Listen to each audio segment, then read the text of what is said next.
Good afternoon. We'll go ahead and get started. It is 1 o'clock, and we'll try to keep this short to get you time back for your day. Thank you for joining today's presentation called That's a Scary Breach, the first in our security webinar series. In today's presentation, we'll discuss how to build a successful security program to help protect you from breaches and help you set up to be able to respond to incidents. From a logistics perspective, everyone will be muted until we get to the Q&A section, so please make note of any questions you may have along the way, and we'll make sure we have time to answer them at the end. We'll cover a number of topics today, including the scope of your program, a process you can follow to develop your program, and we'll wrap up with some Q&A. We know that your time is limited, and we'll make sure we keep it short. However, please feel free to write down any questions you have, and at the end we'll cover those. From an introduction perspective, I'm Mike Rubish, the Director of Information Security and Risk Solutions at Encompass. I've been in IT for about 18 years, with the last 13 focused on security and risk. I've spent time both as a consultant and as a practitioner on the corporate side of things. So who is Encompass? Encompass was established in 2000 and has provided consulting services that focus on the data center and related components. Services such as data center design, strategy, relocation planning and implementation, cloud strategy, and a more recent focus on information security and risk. Over the course of 13 years, we developed solutions and services that have led us to one common theme.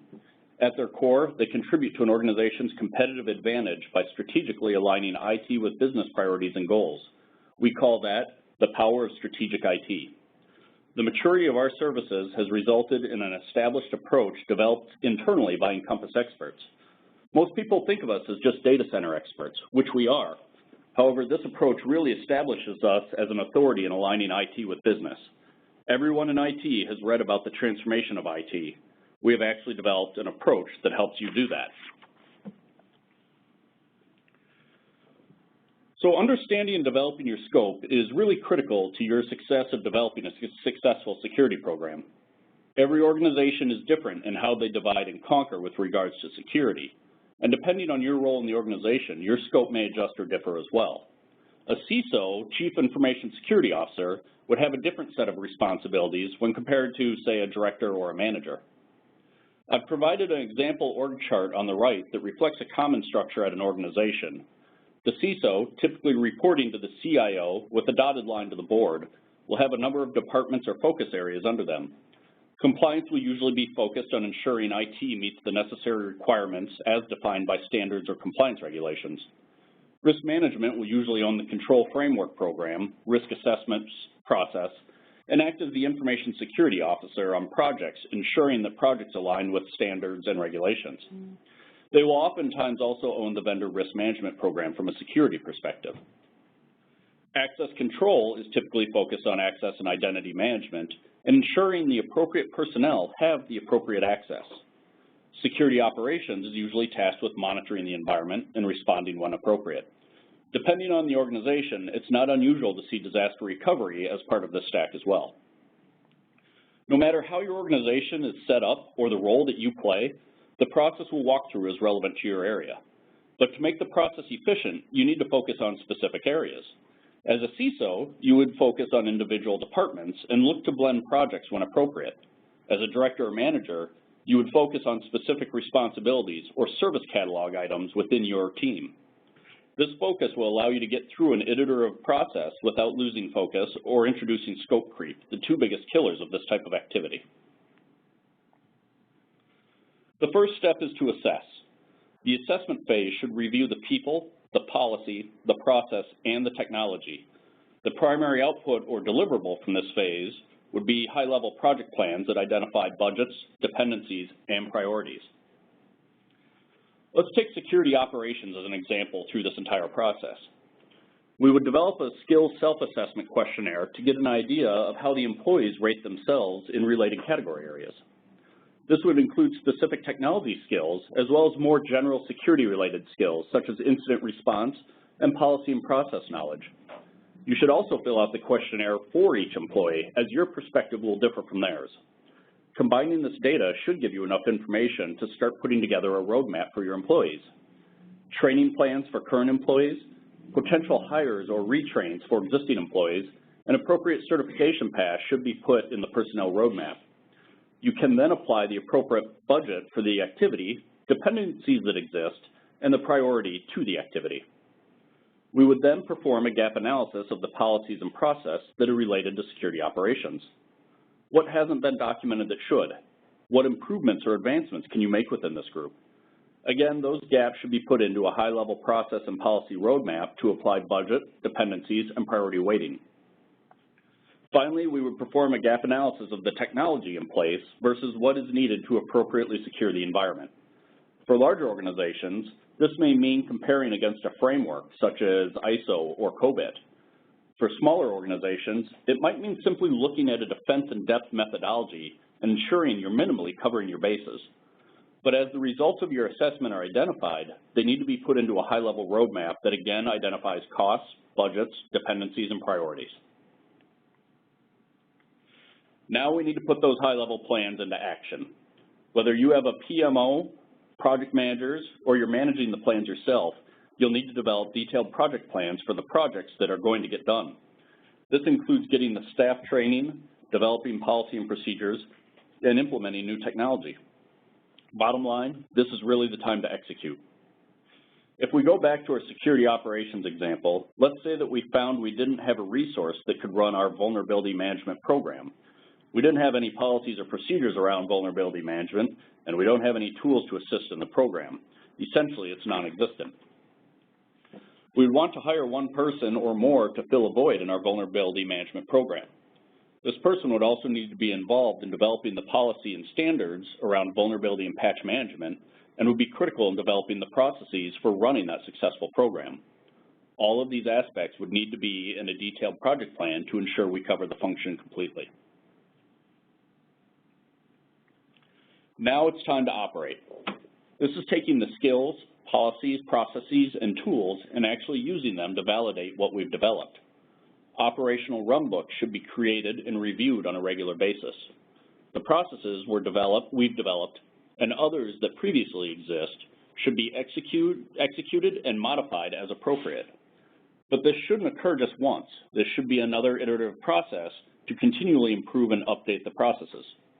This is also the time to test our incident response and exception handling. And all of this should be tested through intra-department relationships. If we're running an incident response test, how does operations interact with the other groups, such as compliance and risk management? How do the access control processes affect security operations? How does new compliance affect everyone? If we go back to the security operations example, as we develop the runbooks that align with the processes and policy related to vulnerability management, we need to determine if they work. Does our remediation policy allow enough time to realistically patch devices? And how does it affect our compliance status? Using all of this in our daily activities will identify where we need to true up our operations. Now that we're successfully operating, we need to determine if we're successful. Different metrics should be gathering the appropriate data. Efficiency metrics to show that we're either more or less efficient in our approach.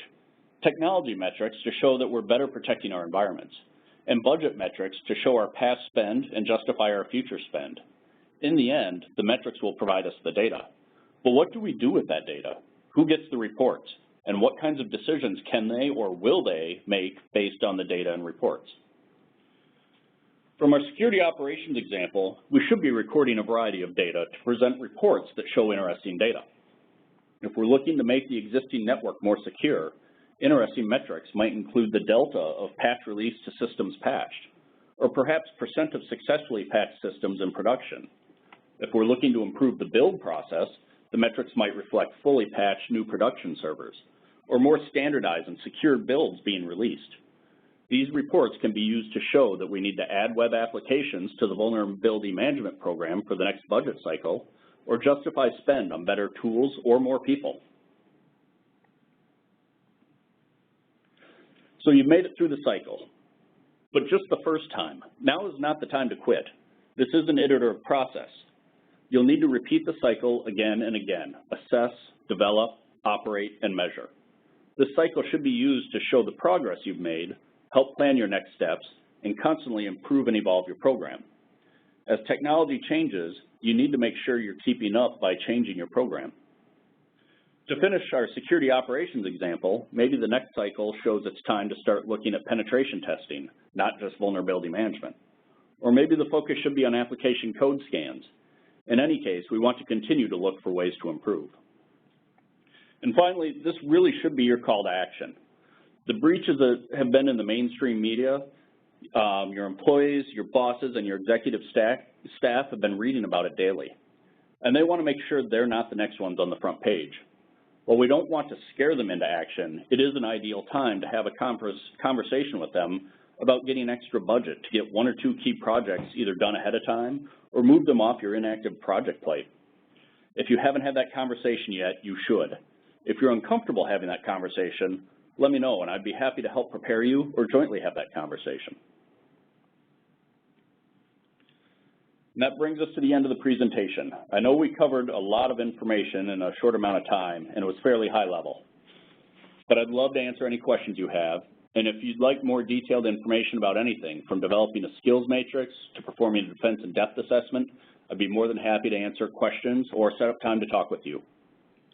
With that being said, if we can unmute, and any questions that anybody would have, I'd be happy to address.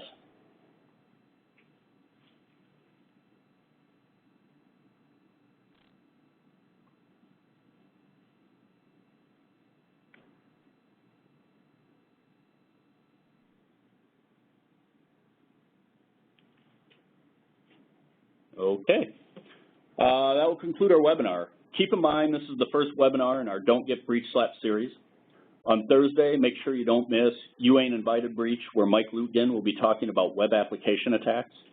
On the following Thursday, February 20th, Mike Lutgen will be presenting This Place is Full of Breaches, where he will talk about end-user security technology. And finally, on February 25th and 27th, we'll present our last 2 webinars in this series. I See That Breach Everywhere focuses on building a MDM program, and I Go Where I Want Breach will focus on the mobile device management technologies, the MDM technologies. Thank you for your time and attendance. If you should have any questions or feedback after the webinar is closed, I've provided my contact information for you to reach out to me. Thank you.